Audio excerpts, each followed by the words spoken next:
30 నిమిషాలు వీడు ప్రాణాలతో ఉన్నాడా?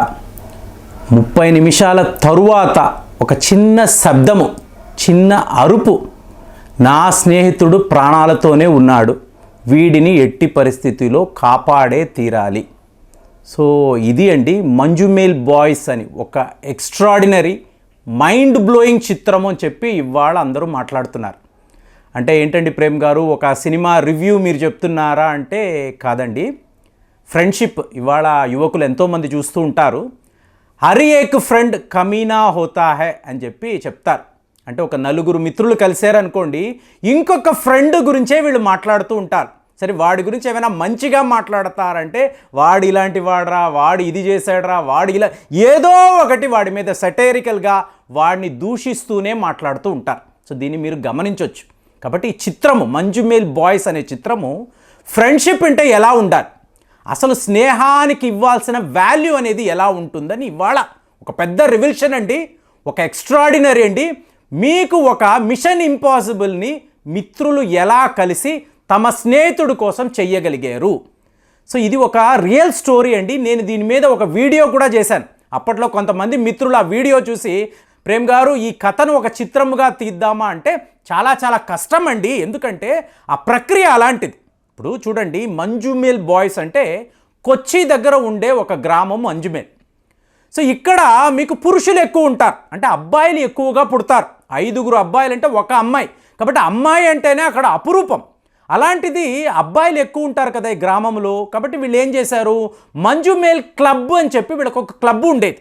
సో ఈ క్లబ్లో దగ్గర 40 మంది 45 మంది అబ్బాయిలు ఉండేవాడు. అంటే అబ్బాయిలు అనకూడదు, పురుషులు అనాలి. ఎందుకంటే 50 ఏళ్ల వాళ్ళు ఉంటారు, 40 ఏళ్ల వాళ్ళు ఉంటారు, 16 ఏళ్ళు 18 ఏళ్ళ డిఫరెంట్ జనరేషన్స్కి సంబంధించిన పురుషులు. సో వీళ్ళంతా ఏంటంటే మంజుమేల్ క్లబ్లో చాలా క్రిటికల్ మెంబర్స్. సో ఒకరోజు వీళ్ళకి ఏంటంటే ఒక ఆలోచన వస్తుంది, మనము ఒక అడ్వెంచర్ టూరిజం చేద్దామా అంటే సాహసం. మీకు క్లబ్ కదా, ఏదో ఒక సాహసం చెయ్యాలని అనుకున్నప్పుడు చాలామంది వద్దురా బాబు మా వయసుకి ఇది సూట్ అవ్వదు అంటే ఫైనల్గా ఒక 15 మంది తేల్తారు. 15 మంది మనము వెళదాము అంటారు. సో వీళ్ళు ఒక చిన్న వ్యాన్ని రెంట్కి తీసుకుంటారు, అందులో ఒక డ్రైవర్ కూడా ఉంటాడు. సో ఎలా చూసుకున్నా కూడా కుదరదు, 15 మంది ప్లస్ డ్రైవర్ ఈ చిన్నపాటి వాహనంలో వెళ్ళాలి అంటే చాలా కష్టం. సో ఫ్రెండ్స్ ఏం చేస్తారు, కుట్ర, ఒకడు ఇంకొక మీద కుట్ర చేసి ఫైనల్గా ఒక 5 మందిని వీళ్ళు ఎలిమినేట్ చేస్తారు. టోటల్గా 10 మంది సెల్ఫిష్ ఫ్రెండ్స్. సో ఈ 10 మంది ప్లస్ డ్రైవర్, సో 11 మంది ఈ చిన్నపాటి వాహనంలో ఎక్కి వీళ్ళు ఎక్కడికి వెళ్తారు, కొడైకెనాల్ అనబడే ఒక అద్భుతం అండి. మీరు కొడైకెనాల్ వెళ్ళారు అంటే ఎదురుగుండా మీకు రోడే కనిపించదు, ఎటు చూసినా కూడా మంచు. ఈ మంచు ఎలా ఉంటుంది అంటే మీకు ఎవరో కింద కూర్చొని వంట చేస్తున్నట్టు, మీకు అలా కొండల మీద మీకు పొగలు వస్తున్నట్టు. అంటే మీరు ఒక పాయింట్ దగ్గరికి వెళ్ళి నిలబడ్డారనుకోండి, ఆకాశము మీ కాళ్ళ కిందన ఉందా అన్నట్టుగా. మీకు కొన్ని చిత్రాల్లో గొప్ప కెమెరామెన్లు ఉన్నారండి. అశోక్ మెహతా లాంటి కెమెరామెన్ ఒక పాట తీసినప్పుడు అది చూసి నేను అయితే ఇవాళ కూడా నాకు షాకింగ్గా ఉంటుంది. ఇలాంటి ఒక లొకేషన్ అంటే ఎక్కడా అని అడిగినప్పుడు కొడైకెనాల్ దగ్గర ఇట్లాంటి సీన్స్ మీకు దొరుకుతాయి, ఇలాంటి మీకు దృశ్యాలు ఉంటాయని చెప్పి అప్పట్లో వాళ్ళు చెప్పారు. సో ఇప్పుడు వీళ్ళు ఏం చేశారు, ఈ మంజుమేల్ బాయ్స్ అనబడే 11 మంది డ్రైవర్ని కూడా నేను కలుపుతున్నాను. సో వీళ్ళు కొడైకెనాల్ వెళ్తారు. ఎక్కడికి వెళ్తారు అంటే గుణా కేవ్ అనబడే ప్రాంతం. గుణా కేవ్ ఏంటండి ఇదంటే, మీకు కమల్ హాసన్ గారు గుణ అనే ఒక చిత్రంలో యాక్ట్ చేశారు. అందులో మీరు క్లైమాక్స్ చూశారనుకోండి, మీకు ఒక పాడుబడిన భవనం, ఒక నిర్మాణం ఉంటుంది. సో ఎక్కడ ఇది తీశారంటే ఇదే ప్లేస్, ఈ కొడైకెనాల్ దగ్గరికే. ఆ చిత్రంలో ఫోటోగ్రఫీ మీరు చూశారంటే బాబోయ్ ఇలా ఉందేంటి అని అనుకుంటారు. పెద్ద గుహలండి. అక్కడ మీకు అద్భుతమైన మంచు, ఆ చెట్లు ఎక్స్ట్రాడినరీ, అంటే వేరే లోకంలా కనిపిస్తుంది. కాబట్టి ఈ పర్టికులర్ పాయింట్కి గుణా కేవ్ అని చెప్పి వాళ్ళు పేరు పెట్టారు. కానీ బ్రిటిష్ వాడు దీనికి ఒక పేరు పెట్టాడు, అదేంటి, డెత్స్ కిచెన్, మరణం యొక్క వంటగది అని పేరు పెట్టాడు. ఎందుకు, మీకు చూడ్డానికి మామూలుగా గుహల్లా ఉంటాయి, చిన్న పిట్స్ లాగా కనిపిస్తాయి. ఒక్కసారి మీరు ఇందులో పడ్డారు అంటే ప్రాణాలతో తిరిగి రాలేరు. సో దాంతో ఏమవుతుంది, వీళ్ళు రెస్ట్రిక్టెడ్ ఏరియా అని అంటారు, తమిళంలో రాసి ఉంటుంది. ఎన్నో చెక్ పోస్టులు, మెల్లమెల్లగా దాటుకుంటూ ఆ రెస్ట్రిక్టెడ్ ఏరియా అని బోర్డు ఉంటుంది చూసారా, దానిని వీళ్ళు చూడరు. ఎందుకు? అది తమిళంలో రాసి ఉంటుంది. వీళ్ళందరూ కూడా మలయాళము కుర్రాళ్ళు కాబట్టి వీళ్ళు దాటుకుంటూ వెళ్ళిపోతారు. సో ఒక చిన్న పిట్టు వస్తుందండి, ఫ్రెండ్స్ అందరూ దాటుతూ ఉంటారు. ఒక మిత్రుడు ఏంటంటే చిన్న పిట్టే కదా అని చెప్పి పొరపాటుగా కాలు జారుతాడు. సో కాలు జారిన వాడు ఆ పిట్లో వెళ్ళి పడతాడు. చిన్నదే కదా అని అనుకుంటారు. కానీ వెళ్ళిన వాడు 30 నిమిషాల దాకా కూడా ఒరే ఆట పట్టించింది చాలురా, రా పైకి రా పైకి ఫ్రెండ్స్ అరుస్తూ ఉంటారు. వెళ్ళిన వాడి వైపు నుంచి ఇంత చిన్న శబ్దం ఉండదు. ఏకంగా 30 నిమిషాలు వీళ్ళకి అర్థం కాదు. ఫైనల్గా వీడికి ఏమైనా అయ్యిందా అన్న భయం. అంటే మళ్ళీ వీళ్ళు ఊరెళ్ళాలి, తమ గ్రామంలోకి వెళ్ళి వీడు ఎక్కడ ఉన్నాడో చెప్పాలి కదా. ఒకవేళ వీడికి ఏమైనా అయితే, ఒకవేళ వీడు చనిపోతే పరిస్థితి ఏంటి? ఒక్కసారి ఎక్కడ లేని భయం ఈ ఫ్రెండ్స్లో. అంటే డ్రైవర్ని కలుపుకుంటే 10 మంది, పడినవాడు ఒక్కడు. ఇప్పుడు వీడిని కాపాడాలి, కానీ ముందు వీడు ప్రాణాలతో ఉన్నాడా? సరిగ్గా 30 నిమిషాల తరువాత వాడి అరుపు వినిపిస్తుంది, కాపాడండి కాపాడండి. అప్పటికి వీళ్ళకి ఏంటంటే అమ్మయ్య వీడు ప్రాణాలతో ఉన్నాడు, కానీ వీడిని తీసుకురావాలి అంటే ఎలా? ఇంతలో చూడండి పోలీసులు అక్కడికి వచ్చేస్తారు. అసలు మీరు ఇక్కడ దాకా ఎలా వచ్చారు, మర్యాదగా నడవండి అని చెప్పి ఈ 10 మంది స్నేహితులను పోలీస్ స్టేషన్కి తీసుకువెళ్ళి చితగా బాదుతారు.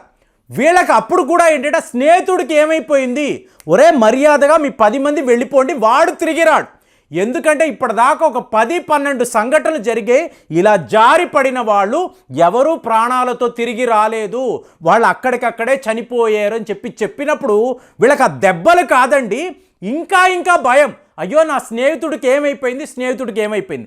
లోకల్స్ వస్తారు, అర్జెంటుగా ఇక్కడి నుంచి వెళ్ళిపోండి, ఎవరిని ఎప్పుడు కాపాడింది లేదు, ఎంతోమంది ఆత్మహత్యలు చేసుకొని వస్తారు, ఇక్కడ పడతారు, ఎవరు తిరిగి రాలేదని లోకల్స్ కూడా చెప్పడంతో తరువాత ఫైర్ ఫైటర్స్ వస్తారు.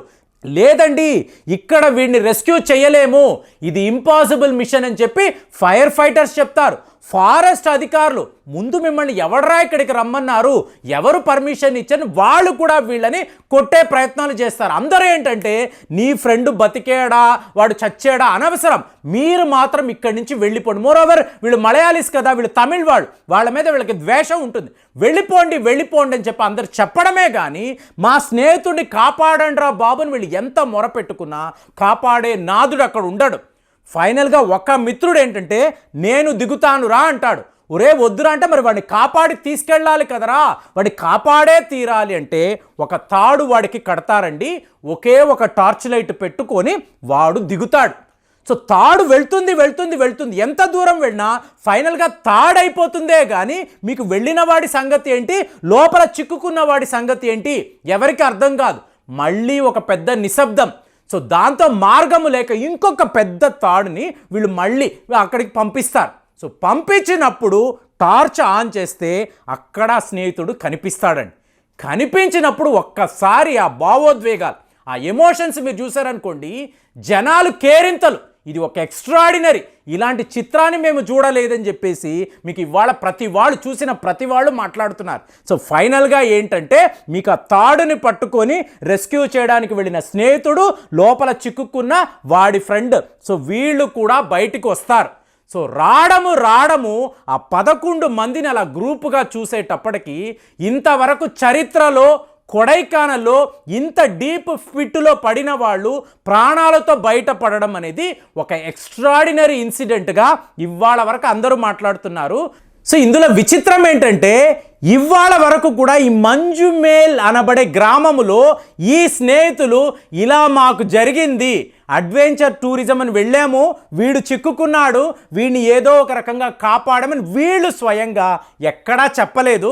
కానీ ఆ డ్రైవర్ వెళ్ళాడు చూసారా, ఇంత సాహసం జరిగిందని అతను చెప్పడంతో తరువాత పత్రికల్లో అంతా కూడా ఆర్టికల్స్ రావడము, దీనిని చిత్రముగా తీస్తే ఒక ఎక్స్ట్రాడినరీగా ఉంటుందని కొంతమంది చిత్ర నిర్మాతలు, దర్శకుడు భావించి ఈ చిత్రాన్ని తీశారు. ఒక పెద్ద సెట్ వేశారండి. మీకు ఆథెంటిసిటీ కోసం కొడైకానల్ నుంచి చెట్లు తీసుకువచ్చి వీళ్ళు ఆ క్యారెక్టర్స్ ఎలా ప్రవర్తించారో ఎగ్జాక్ట్లీ అలాంటి యాక్టర్స్ను తీసుకొని ఒక అద్భుతాన్ని వీళ్ళు సృష్టించారు. కాబట్టి తెలుగు సినిమా దర్శకులు నిర్మాతలు వీడియో చూస్తుంటే ఆలోచించండి. మీ కాన్సెప్ట్ బాగుంటే, మీరు నిజంగా కష్టపడాలనుకుంటే ఎన్నో అద్భుతాలను సృష్టించవచ్చు. ఇలాంటి చిత్రాలు తెలుగు సినిమా రంగములో ఎప్పుడు వస్తుందా అని నేనైతే ఎదురు చూస్తున్నాను. మరి మీరు కూడా ఎదురు చూస్తున్నారా? కామెంట్స్లో తెలియజేయండి. మళ్ళీ వచ్చే వీడియోలో కలుద్దాం. జై హింద్.